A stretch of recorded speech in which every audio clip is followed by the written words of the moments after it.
Shalom, salam sejahtera Bapak Ibu, pendengar BSJD, GKE dimanapun berada. Hari ini saya Pendeta Indah Permatasari Hewoni melayani di Resort GKE Bukit Bamba, mengajak kita bersama untuk merenungkan firman Tuhan. Namun sebelumnya, mari kita merendahkan diri di hadapan Tuhan. Kita berdoa. Kami bersyukur kepadamu Tuhan untuk hari ini. Engkau telah menyertai dan juga memelihara, melindungi kehidupan kami dan memberikan kami kesempatan untuk kami memulai hari ini dengan kekuatan, dengan pertolongan yang hanya datang daripada Tuhan. Bagian firman Tuhan akan kami baca dan juga akan kami renungkan bersama-sama. Kami mohon Tuhan Kau berkati kami dengan kuasa Roh Kudus-Mu, sehingga kami mampu untuk memahami dan mengerti dari kebenaran firman Tuhan yang akan kami renungkan. Sehingga kami senantiasa juga dapat melakukan firman Tuhan ini di dalam kehidupan kami tiap-tiap hari. Bersabdalah untuk kami semua, karena kami siap untuk membaca dan mendengarkan firman Tuhan. Amin.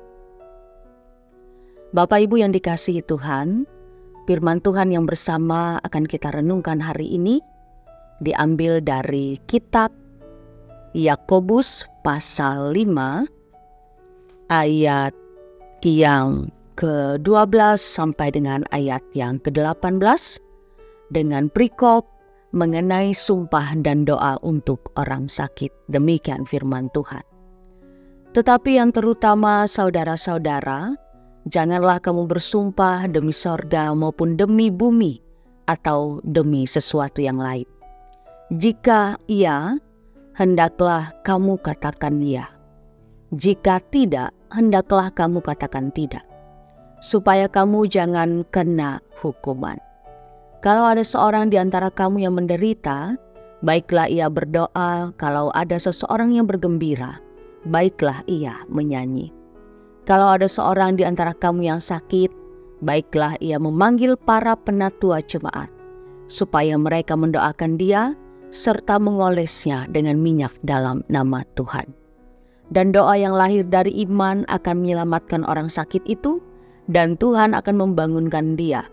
Dan jika ia telah berbuat dosa, maka dosanya itu akan diampuni. Karena itu hendaklah kamu saling mengaku dosamu dan saling mendoakan supaya kamu sembuh. Doa orang yang benar, bila dengan yakin didoakan, sangat besar kuasanya. Elia adalah manusia biasa, sama seperti kita. Dan ia telah bersungguh-sungguh berdoa supaya hujan jangan turun. Dan hujan pun tidak turun di bumi selama 3 tahun dan 6 bulan. Lalu ia berdoa pula, dan langit menurunkan hujan, dan bumi pun mengeluarkan buahnya. Demikian pembacaan firman Tuhan. Yang berbahagia ialah mereka yang mendengarkan firman Allah dan yang memeliharanya. Bapak Ibu jemaat Tuhan yang diberkati di dalam Tuhan kita Yesus Kristus. Seperti agama-agama lain pada umumnya, doa merupakan unsur yang sangat hakiki di dalam kehidupan kekristenan. Mengapa demikian? Karena doa adalah napas iman orang percaya. Mulai sejak kecil kita diajari untuk berdoa. Dan bahkan setelah besar pun juga masih selalu didorong untuk berdoa. Orang Kristen tahu bahwa ia harus menyediakan waktu saat teduh setiap hari untuk berdoa. Walaupun terkadang ada sebagian yang tidak mampu untuk melakukannya. Tetapi yang paling menarik adalah ketika ada masalah, ada pergumulan dan beban, banyak orang kemudian spontan berdoa kepada Tuhan, meminta pertolongan dan lain sebagainya. Namun yang menjadi pertanyaan, apa sebenarnya makna yang sesungguhnya dari kuasa doa tersebut? Ada beberapa hal yang juga harus kita pahami bersama apa itu kuasa doa. Yang pertama, doa adalah ungkapan diri yang terdalam. Dalam kitab Mazmur diungkapkan bahwa doa adalah ungkapan diri kita seutuhnya dan sepenuhnya di hadapan Allah.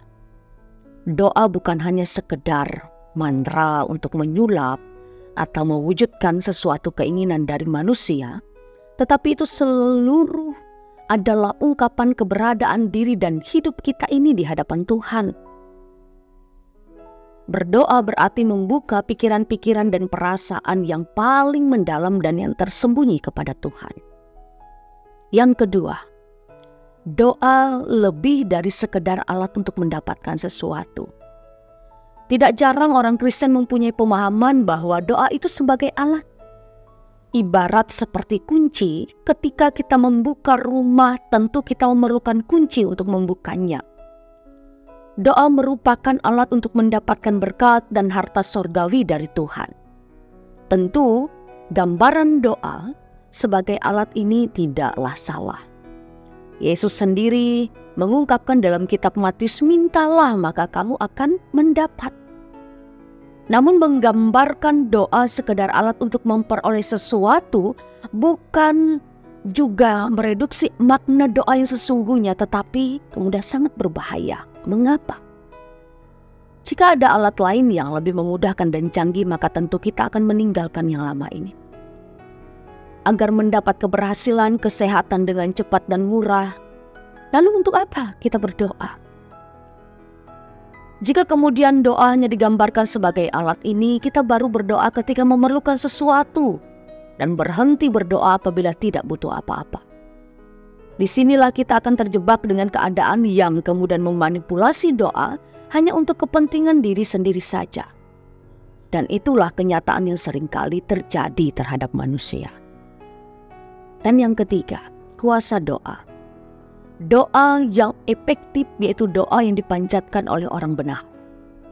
Perlu digarisbawahi kata orang benar. Orang benar menurut Alkitab adalah mereka yang dibenarkan karena percaya kepada Tuhan Yesus Kristus. Seperti terdapat dalam Roma pasal 3 ayat yang ke-26. Orang benar bukan berarti tidak berdoa. Tetapi orang benar adalah orang berdosa yang selalu sadar dan mengaku bahwa ia berdosa. Jadi kesimpulannya, orang benar adalah orang yang selalu mencari Tuhan, mengaku dirinya dengan apa adanya. Dari firman Tuhan hari ini, banyak hal yang bisa kita pelajari dalam kehidupan kita orang Kristen. Yaitu dalam keadaan apapun hidup kita ini, situasi kita, jangan pernah kita lupa untuk berdoa kepada Tuhan. Karena kuasa doa itu sangat besar kuasanya. Kita percaya kepada Tuhan senantiasa dalam kehidupan kita setiap saat. Maka tentu Tuhan akan memberikan yang terbaik dalam kehidupan kita. Tuhan Yesus memberkati firman-Nya. Amin. Mari kita berdoa. Kami bersyukur untuk firman Tuhan yang telah kami renungkan bersama-sama. Mampukan kami Tuhan agar kami senantiasa juga dapat menyatakan firman Tuhan ini di dalam kehidupan kami, dalam setiap langkah juang kami, dalam setiap harapan kami dan rencana kehidupan kami hari ini, dan bahkan di dalam kehidupan kami di tengah-tengah dunia ini. Sehingga kami senantiasa juga terus berdoa, terus memohon penyertaan Tuhan dinyatakan di dalam kehidupan kami. Sehingga kami selalu bersyukur dalam segala hal yang terjadi di dalam kehidupan kami. Diberkatilah kehidupan kami ya Tuhan, dan kami serahkan hanya ke dalam tangan Tuhan Yesus Kristus yang adalah Tuhan dan Juru Selamat kami. Amin.